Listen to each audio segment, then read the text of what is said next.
बादशाह रे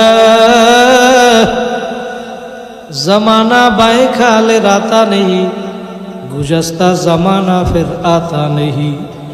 বাচ্চা তোমারে আমি গড় দিব, কিন্তু একটা শর্ত, গতকালকে যেই দিনটা চইলা গেছিল ওই দিনটা যদি আজকে আমারে আইনা দিতে পারো, তোমারে একটা নয় শত শত ঘর আমি দিয়ে দিব। ও আমার হাজারিবাগের বউবাজারের আমার যুবক ভাইরা, আমার মুরব্বী বাবারা, পর্দার আড়ালের মা বোনেরা, যাদের মাইকের আওয়াজ যাদের কানে যায়, একটু দিলের কান লাগাইয়া শোনো।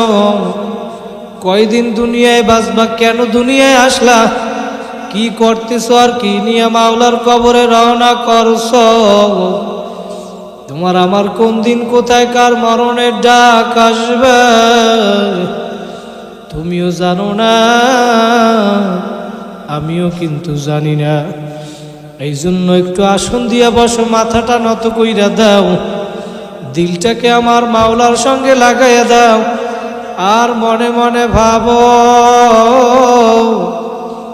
এই ঢাকা শহর থেকে দৈনিক শত শত লাশ গ্রামের বাড়ি নিয়ে যায়, একবার যে চলিয়া যায় আর কোনো দিন আসবে না। কথা বলেন ঠিক কিনা? মহিলাদেরকে 5টা সাদা কাপড়ের প্যাকেট বানাইয়া, পুরুষদেরকে 3টা সাদা কাপড়ের প্যাকেট বানাইয়া ওই গ্রামের বাড়ি কবরে নিয়ে পালাইয়া রাখবে। বাবা, এখন তুমি আসন দিয়া বইসা চোখ দুইটা বন্ধ কইরা একটু তাকাইয়া দেখো, আল্লাহু আকবার। তোমার ইন্তেকালের পর কবি বলছে রুহু তনসে উরগাই, মুর্দা কি হালাত কিয়া হুই। তোমার রুহু বের হইয়া গেছে, এখন তাকাইয়া দেখো লাশটা বইরা রইছে। একটু মনকে বুঝাও রে মন, দুনিয়া এতদিন যাদেরকে আপন ভাবছিলা, এখন আর কাউকে কিন্তু দেখা যায় না। চোখ দুইটা বন্ধ করলে দেখবা তাকাইয়া আপন আপন যাকে ভাবো, কেউ তো তোমার আপন না। এক আপন হইল দয়ার নবী, আর এক আপন জোরে বলেন কে? আরো জোরে বলেন কে? আমার মাওলায় ডাক দিয়া বলে, বান্দা বান্দিরা, আমি তোদেরকে বড় আদর করিয়া বানাইছি। আমি মাওলার ছেলেও নাই মেয়েও নাই, লামি আলি দোয়ালামি উলাত, আমি কাউকে জন্ম দেই নাই, কারোর থেকে আমি জন্ম নেইও নাই। আমি মাওলা এটা পছন্দ করি না। তোরা আমি মাওলারে ডাকবি, বান্দা বান্দি আমি তোদেরকে বড় আদর করিয়া বানাইছি। তোদেরকে আমি জবান দান করলাম, ওই জবান দিয়া মাকে মা বলিয়া ডাকো, বাবারে বাবা বলিয়া জবান দিয়া ডাকো, তোর মা বাবার অন্তরটা ঠান্ডা হইয়া যায়। কিন্তু তোর ওই জবানটা দিছিলাম তো আমি মাওলা, ওই জবান দিয়া যদি আমি মাওলারে একবার আল্লাহ বলিয়া ডাক দিতি, তুই ডাক দিতে দেরি। আমার মাওলা বলে, উদউনি আস্তাজিব লাকুম, বান্দা বান্দি আমি মাওলা তোদের ডাকে সারা দিতে দেরি করব না। আমার মাওলা তো দয়ার মাওলা। আমার মাওলা হাদিসে কুদসির ভিতরে জানায় দেয়, সাবাকাত রহমাতি আলা গদবি, আমি মাওলার রহমত রাগের থেকে প্রাধান্য পাইয়া যায়। বান্দা বান্দি তোদেরকে আমি বড় আদর করিয়া বানাইলাম, তোদেরকে আমি বানাইছি, ওমা খলাকতুল জিন্না ওয়াল ইনসা ইল্লা লিয়াবুদুন। তোরা বান্দা বান্দি আমি মাওলার ইবাদত করবি, তোদেরকে বানাইছি আমার ইবাদতের জন্য। আর দুনিয়ায় যা কিছু দেখো সব আমি বানাইলাম তোদের জন্য। দুনিয়ায় সব আমি মাওলার সিজদা করে। আলাম তারা আন্নাল্লাহা ইয়াসজুদু লাহু মান ফিস সামাওয়াতি ওয়া মান ফিল আরদ। আমার মাওলা বলে, বান্দা বান্দি একটু তাকাইয়া দেখ, পাহাড় পর্বত নদী নালা সাপ বিচ্ছু গরু ছাগল সব আমি মাওলার হুকুম মানে আমি মাওলাকে সেজদা করে। আর তোরা 3.5 হাত মানুষ এত বুদ্ধিমান হইয়া গেলি, তোরা আমি মাওলার নেয়ামত ভোগ করি আমি মাওলার হুকুম মানবি না। দুনিয়ায় আমার দেওয়া নেয়ামত তোরা ভোগ কর, কিন্তু সমস্যা নাই, তোরা আমার নেয়ামত ভোগ করো, আমার দেওয়া নেয়ামত চক্ষু দিয়া দেখো, আমার দেওয়া নেয়ামত হাত দিয়া কাজ করো, আমার দেওয়া নেয়ামত পা দিয়া কাজ করো। ধানের ভিতর থেকে চাউল বের করিয়া পাক করিয়া খাও, নেয়ামত আমার মাওলার। গাছের থেকে ফল পারিয়া খাও, নেয়ামত আমার মাওলার। মাছ পানির ভিতর থেকে মাছ ধরিয়া খাও, নেয়ামত আমার মাওলার। গাভীর বান্দের থেকে দুধ দোয়াইয়া পান করো, নেয়ামত আমার মাওলার। আমার মাওলা বলে, বান্দা বান্দি আমি তাকাইয়া দেখি, তোরা আমার নেয়ামত ভোগ কর, কোনো সমস্যা নাই, কিন্তু তোরা আমার ইবাদত কর। কিন্তু তোরা না না, আমি মাওলার নেয়ামত ভোগ করি, আমি মাওলার হুকুম মানো নাই। আমার পক্ষ থেকে ফজরের সময় মুয়াজ্জিন ডাক দিছে, আসসালাতু খায়রুম মিনান নাওম। বান্দা বান্দি ঘুমের যে নামাজ ভালো। মুয়াজ্জিন ডাকছে, আজান কানে গেছে, তারপরেও ল্যাপ কম্বল গায়ে দিয়া ঘুমাইছো। আজান কানে যাওয়ার পরেও মসজিদে আসো নাই। আমি মাওলা তো দয়ার মাওলা, তোরে ফজরের সময় ডাকলাম মসজিদে পাই নাই। আমি মাওলা রাগ করিয়া তোর খানাও বন্ধ করি নাই, পানিও বন্ধ করি নাই, বাতাসও বন্ধ করি নাই। আমি মাওলা অপেক্ষা আছি। বান্দা বান্দি জোহরের সময় আবার ডাকলাম, আয় আয় আয়। তোরে আমি জোহরেও পাই নাই, আসরে ডাকলাম, মাগরিবে ডাকলাম, এশায় ডাকলাম, ওই টঙ্গীর ময়দানে, ইস্তেমার ময়দানে ডাকলাম, সরমনার ময়দানে ডাকলাম, তোরে আমি তাবলিকের ময়দানে ডাকছি, রমজানের সাহারিতে ডাকলাম। বান্দা বান্দি তাহাজ্জুদে তোরে আমি ডাকলাম, আয় আয় আয়। আমি মাওলা লা তাখুযু সিনাতু ওয়ালা নাওম, আমি ঘুমাই না, জিমানিও নাই আমার। তোরা আমি মাওলারে ডাকতে দেরি। এই রাত্রবেলা 3টার সময় এই হাজারীবাগের বউবাজারের সমস্ত মানুষগুলা ঘুমায়।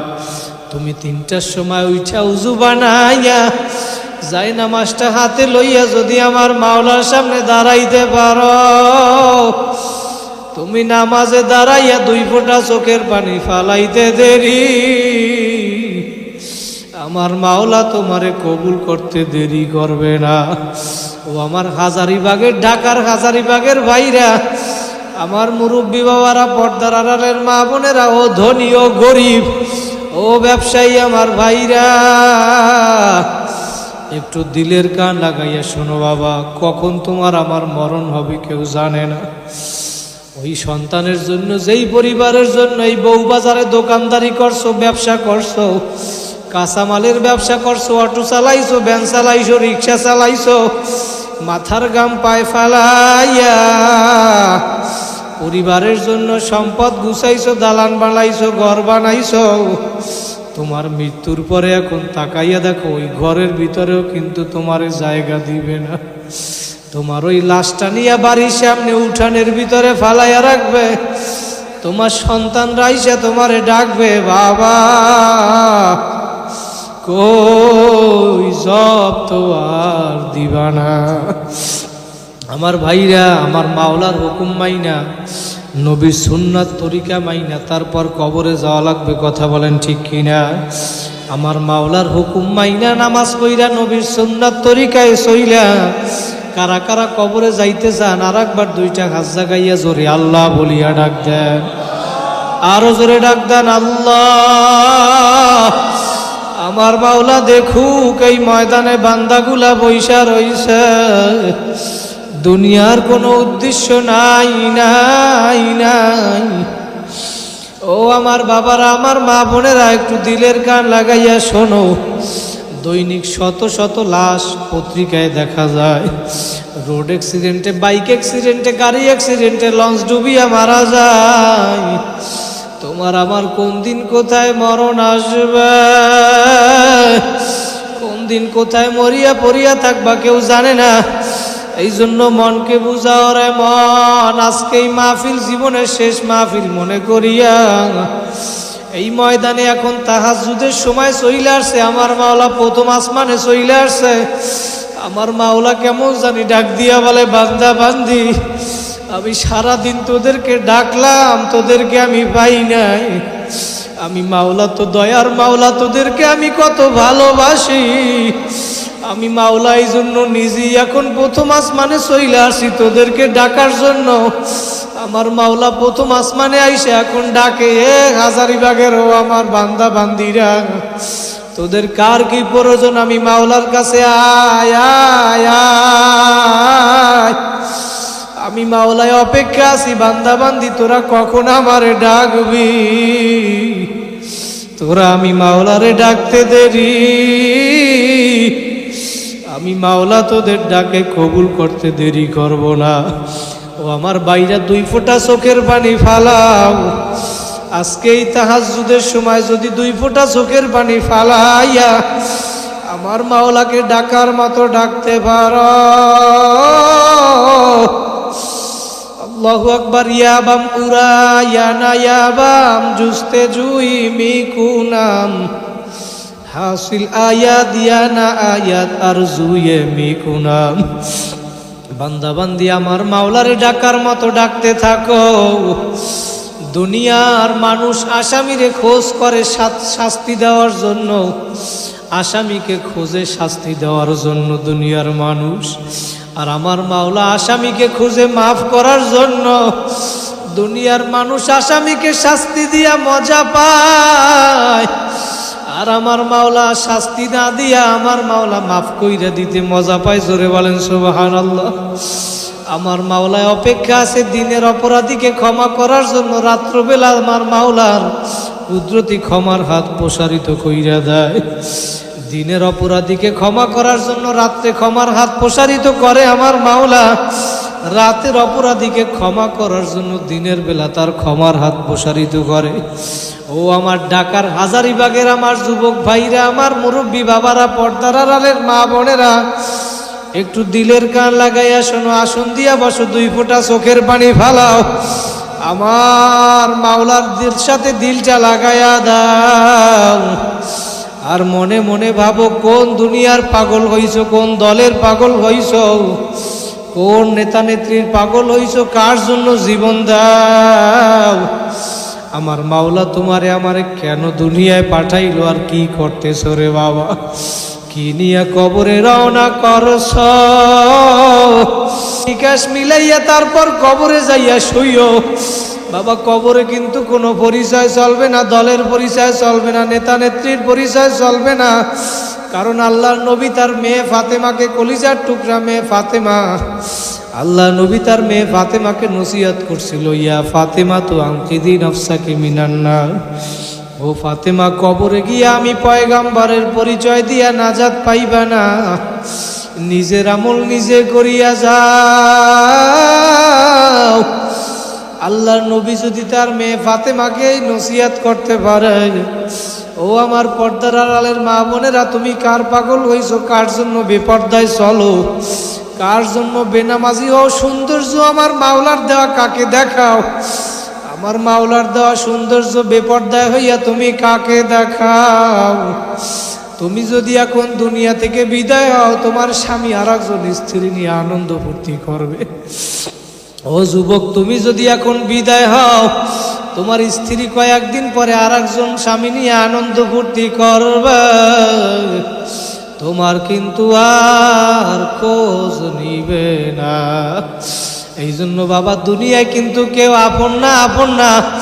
দুনিয়ায় চিরজীবন থাকার জায়গা না, দুনিয়ায় চিরজীবন কেউ থাকতেও পারবে না। আমার নবীও কিন্তু চিরজীবন দুনিয়ায় থাকতে পারে নাই। যদি চিরজীবন দুনিয়ায় কেউ থাকতো, আল্লাহু আকবার, কিতাবে আসছে মা মাতা মুহাম্মদ, তাহলে আমার নবী চিরজীবন দুনিয়ায় থাকতো। আমার নবীও তো চিরজীবন দুনিয়ায় থাকতে পারে নাই, পারছে? নবী যেহেতু দুনিয়ায় থাকতে পারে নাই, তোমার আমার কি অবস্থা হবে? ও ভাইরা, আল্লাহর নবীও কিন্তু দুনিয়া থেকে বিদায়। আল্লাহর নবী যদি তার মেয়ে ফাতেমাকে নসিহত করতে পারে, আল্লাহু আকবার, আল্লাহ নবীর ইন্তেকালের সময় মালাকুল মউত আইসা আল্লাহ নবীর ঘরের দরজায় যখন আঘাত করলো, মালাকুল মউত ঘরের দরজায় আঘাত করার পর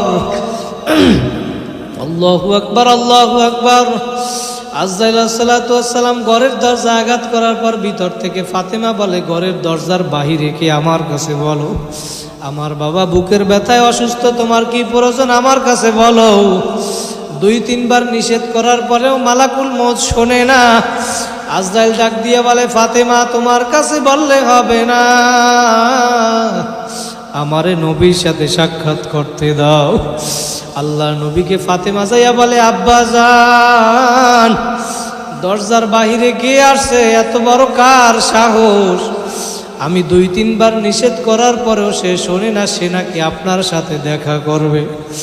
আমার নবী ডাক দিয়া বলে, ফাতেমা, দরজার বাহিরে দিয়ে আসছে দুনিয়ার আর কেউ না, কেউ না, দরজার বাহিরে যে আসছে মালাকুল মউত আজরাইল। আল্লাহর নবীর এই কথা শুইনা ফাতেমা কান্দে। ফাতেমা বলে, আব্বা জান, মালাকুল মউত কাকে নেওয়ার জন্য আসছে, আপনারে নাকি আমারে? আল্লাহর নবী বলে, ফাতেমা আমারে নেওয়ার জন্য আসছে। আল্লাহ নবীর এই কথা শুইনা ফাতেমা আরো কান্দে, কারণ আল্লাহ নবী বলছে, মেয়েরা বাবারে বেশি ভালোবাসে আর বাবারাও মেয়েরে বেশি ভালোবাসে। আল্লাহু আকবার, যার মেয়ে আছে সে জানে। আল্লাহর নবী বলে, ফাতেমা কান্দিও না, টেনশন করিও না, 6 মাস পরে তোমার আমার সাক্ষাৎ হবে। ফাতেমার আর বুঝতে বাকি নাই, 6 মাস পরে আমিও দুনিয়া থেকে বিদায় হইয়া যাব। ফাতেমা রাদিয়াল্লাহু তাআলা আনহা, কলিজার টুকরা নবীর মেয়ে ফাতেমা যেদিন ইন্তেকাল হবে, ওই দিন আল্লাহর নবী আইসা ফাতেমার ঘরে রাত্রবেলা স্বপ্নে দেখাইছে। ওই দিন সকালবেলা হযরত আলী রাদিয়াল্লাহু তাআলা আনহু আইসা প্রতিদিন সকালবেলা ফজরের পরে ফাতেমারে জায়নামাজে পাইতো। ওই দিন আলী আইসা আর ফাতেমারে জায়নামাজে দেখে না। আলী আইসা বলে, ফাতেমা, প্রতিদিন তোমাকে আমি ফজরের পরে আইসা জায়নামাজে পাই, আজকে তোমারে আমি কেন জায়নামাজে পাইলাম না? ফাতেমা ডাক দিয়া বলে, আলী রে, আমার আব্বা আজকে আমারে রাত্রবেলা স্বপ্নে দেখাইছে। আমি রাত্রবেলা স্বপ্ন দেখি আমার বাবা অন্ধকারের ভিতরে আমার ঘরের ভিতরে আইসা কি যেন খোঁজ করে। আমি ডাক দিয়া বলি, আব্বা জান, আপনি অন্ধকারের ভিতরে কি খোঁজ করেন? আল্লাহর নবী বলে, ফাতেমা, আমি তোমারে খোঁজ করি, আমি তোমাকে নেওয়ার জন্য আসছি। আল্লাহর নবী বলে, ফাতেমা রে, তুমি আজকে সাহারি করবা দুনিয়ায়, ইফতারি করবা আমার সাথে জান্নাতে। জোরে বলেন সুবহানাল্লাহ। ফাতেমা এবার আলীকে বলে, আলী, আমার আব্বাই যেই স্বপ্ন দেখাইছে আমার আর বুঝতে বাকি নাই, আমি আজকে দুনিয়া থেকে বিদায় হইয়া যাব। আলী এখন চোখের পানি ফেলায় আর বলে, ফাতেমা, আমিও তো স্বপ্নের ব্যাখ্যা জানি। ফাতেমা বলে, আলী, আপনার হাসাইন হুসাইন রে একটু ডাক দেন, আমার বুকের ভিতরে মৃত্যুর যন্ত্রণা শুরু হইয়া গেছে, আপনি আমার বুকের উপরে একটু হাত রাখেন আর আপনি আমারে মাফ কইরা দিয়েন, আমি অসুস্থর সময় আপনার খেদমত করতে পারি নাই। ফাতেমার এই কথা শুইনা এখন হাসাইন হুসাইন ও কলিজার টুকরা ফাতেমার মেয়ে হাসান হুসাইন এখন ফাতেমার কাছে বইসা কান্দে। আলীও কান্দে, ফাতেমাও কান্দে।